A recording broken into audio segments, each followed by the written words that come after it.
Hi hello friends, எல்லாரும் எப்படி இருக்கீங்க? இன்றைக்கி நம்ம புஜி கிரேட் சேனலில் ஒரு சூப்பரான vlog தாங்க பார்க்க போகிறோம். இந்த vlogல வந்துட்டு சுண்டக்காய் குழம்பு எப்படி செய்கிறது அப்படின்ட்டு அந்த ரெசிபி வந்து உங்கள் கூட ஷேர் பண்ணிக்கிறேங்க. இது வந்து மார்னிங் ரொட்டீனே வச்சுக்கலாம். மார்னிங் வந்து சுண்டக்காய் குழம்பு தாங்க செஞ்சேன்.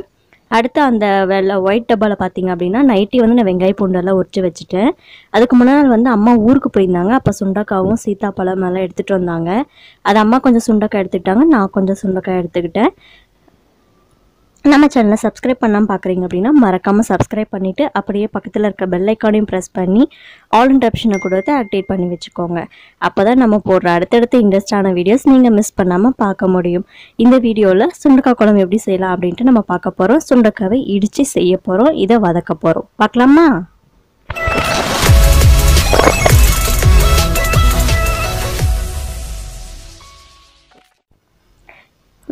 மார்னிங்கே வந்துட்டு எங்களுக்கு தான் டீ காஃபி போடுறதில்ல பழக்கம் இல்லை, நாங்கள் நிறைய பேருக்கு தெரியும். அதனால் காலையிலே வந்து குழம்பும் சாதம் மட்டும் இன்றைக்கி வைக்க போகிறேன். மாவு இல்லை, அதனால் தோசை சுடலை. இப்போ வந்துட்டு எண்ணெய் ஊற்றி ஒரு கடாயில் வந்து எண்ணெய் ஊற்றிட்டு வெங்காயம் பூண்டு, சின்ன வெங்காயம் நிறைய இருந்துச்சுன்னா நிறைய போட்டுக்கோங்க. சின்ன வெங்காயம் கம்மியாக இருந்தனால நான் 2 பெரிய வெங்காயம் வந்து எடுத்திருக்கேன் எக்ஸ்ட்ரா. இது வந்து நைட்டின்னு வந்து உரிச்சு வச்சுட்டாலே வேலை வந்து சீக்கிரமாக முடியும். அதுக்கு காலையில் உட்காந்து உரிச்சிட்டுனா அதுக்கே பாதி நேரம் போயிடும். அதனால் நைட்டின்னு உரிச்சு வச்சு நைட்டில் டப்பாவில் போட்டு ஃப்ரிட்ஜில் வச்சுக்கலாம், வெளியே கூட வச்சுக்கலாம். நான் ஃப்ரிட்ஜில் வந்து வச்சுட்டேன். இப்போ அந்த வெங்காயத்தெல்லாம் சேர்த்து வந்து நம்ம கட் பண்ணி இதோட வதக்க போகிறோம். ஒரு 10 சின்ன வெங்காயம், ஒரு 20-25 பூண்டு வந்து நிறைய சேர்த்துக்கோங்க, அப்போ தான் நல்லாயிருக்கும். இது அந்த வந்து நல்லா ஆனியனுக்கு வந்து கண்ணாடி மாதிரி வந்துடும் சொல்லுவாங்களே, அந்த பதத்துக்கு வந்ததும் நீங்கள் வந்து தக்காளி, நான் வந்து ஒரு 3 தக்காளி எடுத்திருக்கேன். 3 தக்காளி, அதோட கொஞ்சம் வந்துட்டு உப்பு சேர்த்துக்கிறேன். அப்புறம் கொஞ்சமாக மஞ்சள் தூள் அதே சேர்த்து நம்ம நல்லா வதக்கணும். அப்படின்னா தக்காளி வந்து சீக்கிரமாக நல்லா வதங்கிடுங்க. இப்போ இந்த தக்காளிலாம் வதங்கினதும் ஒரு கைப்பிடி அளவு தேங்காய் சேர்த்துக்க போகிறேன். தேங்காய் சேர்த்துட்டு அதை வந்து ஆஃப் பண்ணிவிடுங்க. ஆஃப் பண்ணிவிட்டு அந்த சூட்லேயே வந்து தேங்காய் வதங்கினா போதும். இதெல்லாம் ஆற வச்சுட்டு நம்ம வந்து அரைச்சி எடுத்துக்கலாம்.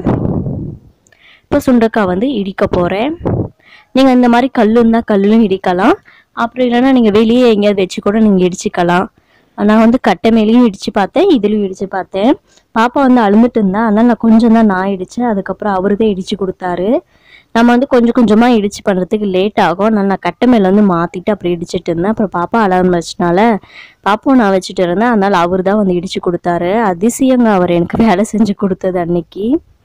ஏன்னா அவருக்கு அன்றைக்கி டைம் ஆகிடுச்சு. அதனால இது ஒரு எலுமிச்சால சைஸ் வந்து நம்ம புளி வந்து ஊற வச்சுக்கிறோம். குழம்பு செய்யறதுக்கு முன்னாடி நம்ம புளி ஊற வச்சிட்டோம்னா அது வந்து நல்லா வதங்கிறதுக்குள்ளே புளி வந்து ஊறிடும். அப்புறம் நம்ம கரைச்சி ஊற்றிக்கலாங்க. இப்போ பாருங்கள், அவர் தான் இடிச்சிட்டு இருக்கிறாரு. கட்டை மேலே வச்சு இடிச்சிருந்தாலும் சீக்கிரமாக ஆயிடுச்சு. இதை வந்து நம்ம தண்ணியில் போட்டு ஒரு 3 முறை வந்து கழுவி எடுத்துக்க போகிறோங்க. அந்த விதைலாம் இருந்தால் அப்படி வந்து கொஞ்சம் கசர் அடிக்கிற மாதிரி இருக்கும், அதனால விதைய இருந்து எடுத்துகிட்டு போகிறோம். இப்போ நல்லா வந்து பிசுக்கி எடுத்துட்டோம் அப்படின்னா அந்த விதையெல்லாம் நல்லாவே வெளியே வந்துடுங்க.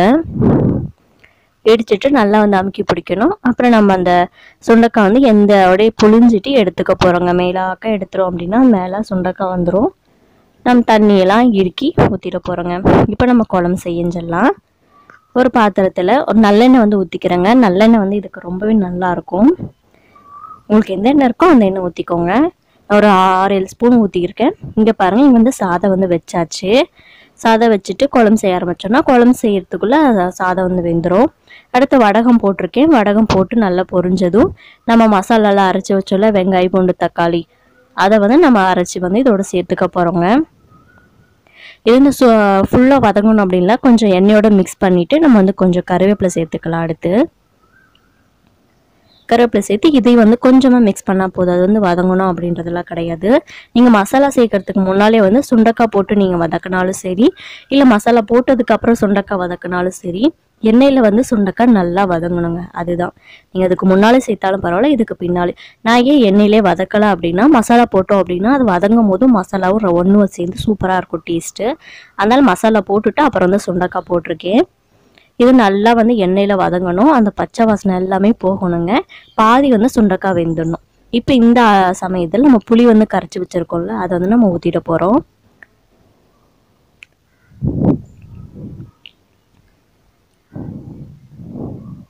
புளி கரைச்சி ஊற்றிட்டு நல்லா வந்து கொதிக்க விட போகிறோங்க. இது நல்லா மிக்ஸ் பண்ணிவிட்டு நீங்கள் வந்து அந்த மஞ்சள் மிளகாத்தூள் வந்து நம்ம தக்காளி இது பண்ணும் போதே பண்ணிட்டோம். நீங்கள் மிளகாத்தூள் தனியாத்தூள்லாம் சேர்க்கணும் அப்படின்னா சுண்டக்காய் போடுறீங்களா அப்பயும் சேர்த்தாலும் பரவாயில்ல, இல்லை புளி ஊற்றிட்டு இதுக்கப்புறம் நீங்கள் சேர்த்தனாலும் பரவாயில்ல. நான் இதுக்கப்புறம் சேர்த்து கொதிக்கும் போது நல்லாவே டேஸ்ட் கிடைக்கும், அதனால் அப்படி சேர்க்குறேன். உங்களுக்கு காரத்துக்கு என்ன அளவு நீங்கள் மஞ்சள் தூள் அதாவது மிளகாத்தூள் வந்து சேர்த்துக்கோங்க. நான் 1 ஸ்பூன் மிளகாய் தூள் 1.5 ஸ்பூன் தனியாத்தூள் சேர்த்துக்கிறேன். இதை நம்மளாம் வந்து நம்ம மிக்ஸ் பண்ணிவிட்டு நம்மளுக்கு தேவையான குழம்பு வந்து எந்த அளவுக்கு வேணுமோ அந்த அளவுக்கு தண்ணி ஊற்றி நீங்கள் நல்லா தட்டு போட்டு மூடி நல்லா கொதிக்க வச்சுடுங்க. நல்லா வந்து கொதிச்சிடணும். அதுக்கப்புறமா தான் நம்ம வந்து கொத்தமல்லி இலை தூவி இன்னும் கொஞ்ச நேரம் வந்து கொதிக்க விட போகிறோம். தட்டு போட்டு மூடிட்டேன். இப்போ பாருங்கள் பாப்பா என்ன பண்ணுறா அப்படின்ட்டு. அதுக்கு நம்ம வந்து குழம்பு செய்யும் போதே சாப்பாடு செய்யும் போதே நான் க்ளீன்லாம் பண்ணிட்டோம் அப்படின்னா சீக்கிரமாக ஆகிடும் வேலை. அப்புறமா வந்து உட்காந்து செஞ்சிட்ருக்கோன்னா கொஞ்சம் கஷ்டமாக இருக்கும்.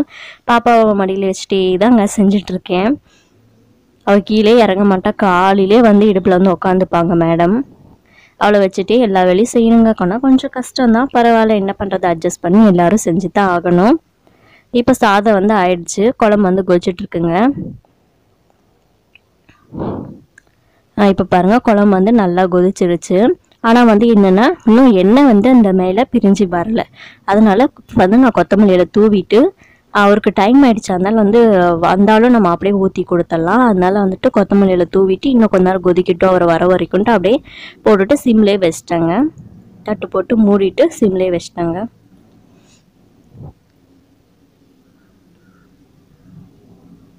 நல்லா நம்ம வந்து உங்களுக்கு வந்து எந்த அளவுக்கு குழம்பு வேணுமோ அந்த அளவுக்கு தண்ணி ஊற்றி நீங்கள் ஒதுக்க வச்சாலே நல்லாயிருக்குங்க. இப்போ தட்டு போட்டு மூடிட்டு அந்த எண்ணெய் மேலே வர அளவுக்கு நீங்கள் வந்து நல்லா வந்து கொதிக்க வேணுங்க. அப்போ தான் வந்து இந்த மாதிரி புளி வந்து நீங்கள் ஊற்றுனீங்கன்னா இந்த அளவுக்கு வர வரைக்கும் வச்சிங்கன்னா டேஸ்ட் வந்து ரொம்ப சூப்பராக இருக்கும். இதே மாதிரி செஞ்சு பார்த்துட்டு எனக்கு எப்படி இருக்குன்ட்டு கமெண்ட் பண்ணுங்கள். அவருக்கு டைம் ஆகிடுச்சு, அவர் சாப்பிட்டு அவ்வளோதாங்க கிளம்பிடுவார். காலையிலே வந்து ஒரு 7:45க்கெலாம் கிளம்பிடுவாங்க. 7:45 8 o'clockலாம். நானும் பாப்பாவும் அவங்க சாப்பிட்றத வேடிக்கை பார்த்துட்ருக்கோங்க. பாப்பா ஒரு டிவி பார்த்துட்ருக்கா. அடுத்து வந்துட்டு நாங்களும் சாப்பிட்டாச்சு, பாப்பாவும் சாப்பிட்டுட்டோம்.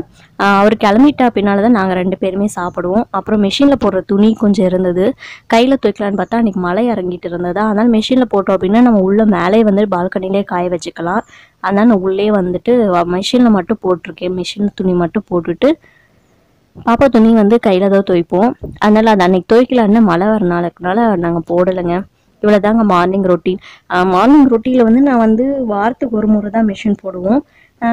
இன்றைக்கி வந்துட்டு போட்டிருக்கேன், அதான் காமிக்கிறேன் உங்களுக்கு.